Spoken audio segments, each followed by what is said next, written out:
So the other day when we were at Kennesaw Mountain, we talked about the fact that we live in a deciduous forest biome, but we also talked about how within that biome there are multiple ecosystems interacting, overlaying, or overlapping one another.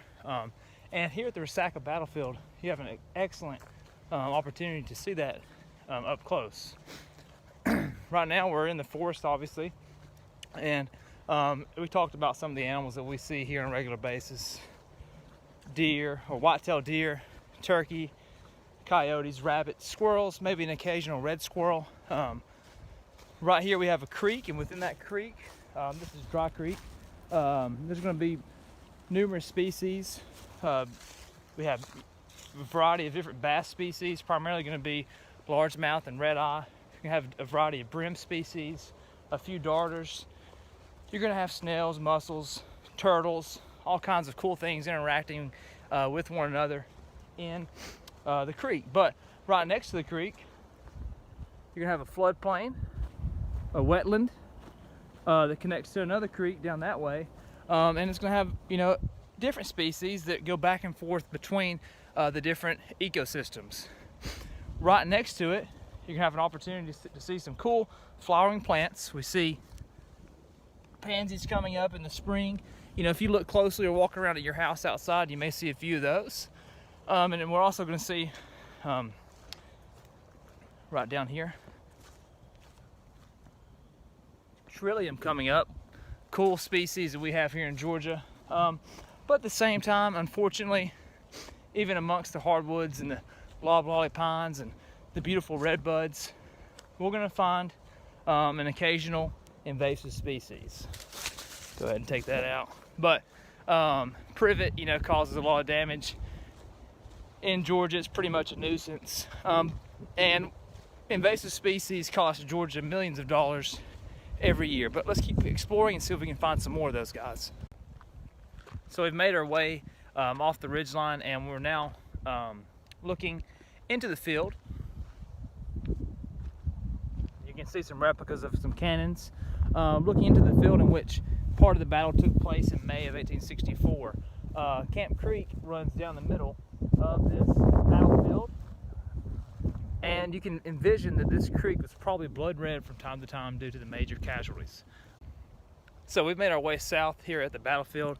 We're still on the ridgeline in Resaca, but it was an excellent opportunity for us to look and compare some trenches and earthworks to those we saw the other day at Kennesaw Mountain.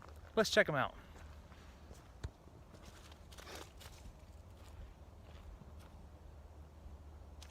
So even though there's clearly still, you know, there's trees there and whatnot, I want you to imagine this barren and full of soldiers and cannons and everything during the battle. This would have been a Confederate trench and earthwork overlooking the field and possibly firing across the ways at Union soldiers. Crazy that we have this in our backyard here in Calhoun, at Resaca and Gordon County. And just, you know, just a reminder that history is always all around us. So we're out here, we're actually standing in the middle of Dry Creek right now. Dry Creek connects to Camp Creek about 200 yards away from where we are.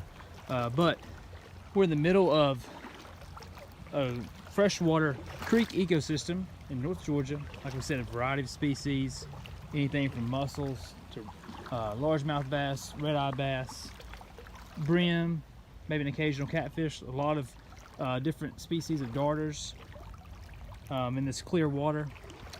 But this water is very cool. It runs out from the Johns Mountain area, which explains, you know, the temperature and the level of clarity. But we're in the middle of the Resaca battlefield. You can also see some pollution there. We'll go ahead and pick that up.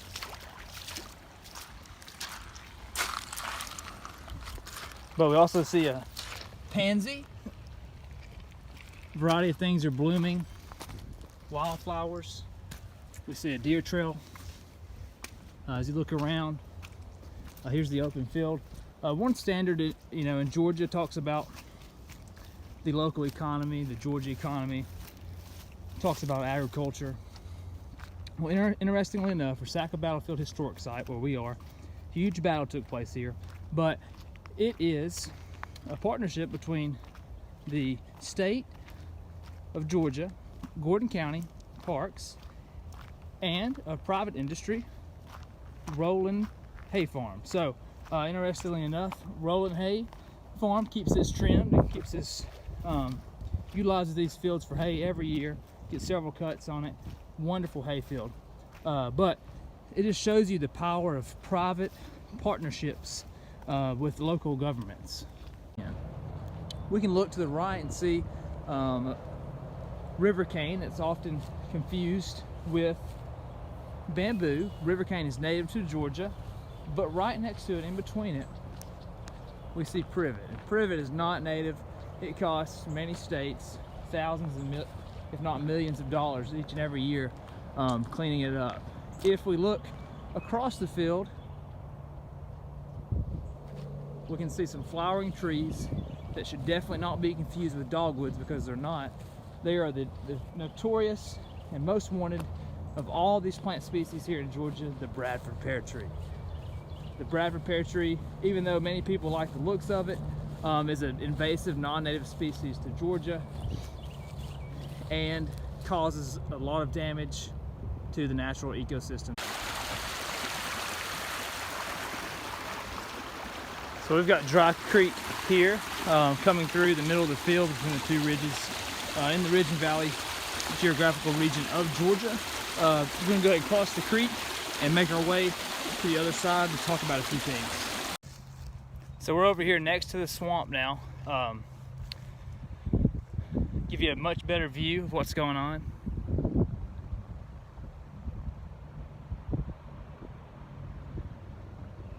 You can see the remains of some trees that the beaver used. There goes a turtle, if you just saw that. Probably an alligator snapping turtle by the look of the shell. Not really sure. I'm sure that someone will comment and confirm that.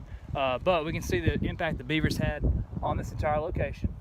We can also see the impact of detritus matter. And we have a guest appearance from my dog Finley. But we're over here at the swamp, and it's very interesting because you have the creek ecosystem, you've got the ridge around us, you have multiple species that are both native and non-native. But then you also have a huge impact made by one mammal species, which is the beaver. Now, is he the only one causing this issue? No, he's not. Does it play a major role in the surrounding ecosystems? Yes, it does. It overlaps and benefits them in many ways. We often think of, there he goes. We often think of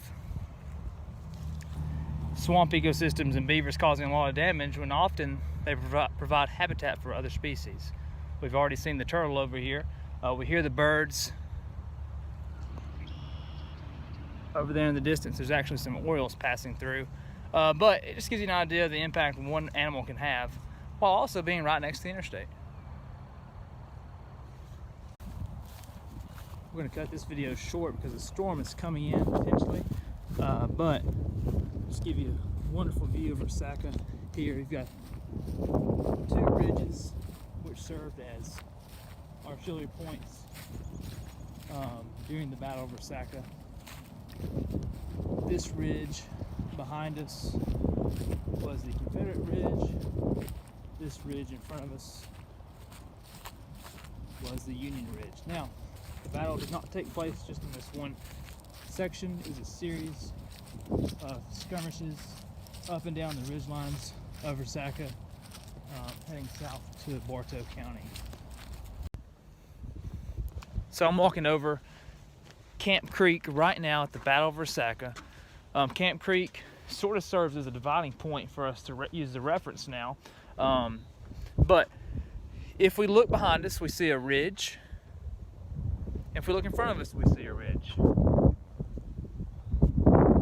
The ridge behind us was mostly controlled by Union soldiers throughout the battle, and on the other side, this ridge was controlled by the Confederates. So you can sort of visualize, if we look this way, definitely crossing the creek, you can visualize the battle taking place between the ridges. Now, Did this happen in one location? Most certainly not. It was a series of battles and skirmishes up and down these ridge lines and hills in Resaca, and would eventually result in a Union victory. So it's obvious that we are practicing social distancing out here at Resaca. I've only seen a few people and they've been much more than 6 feet away from me.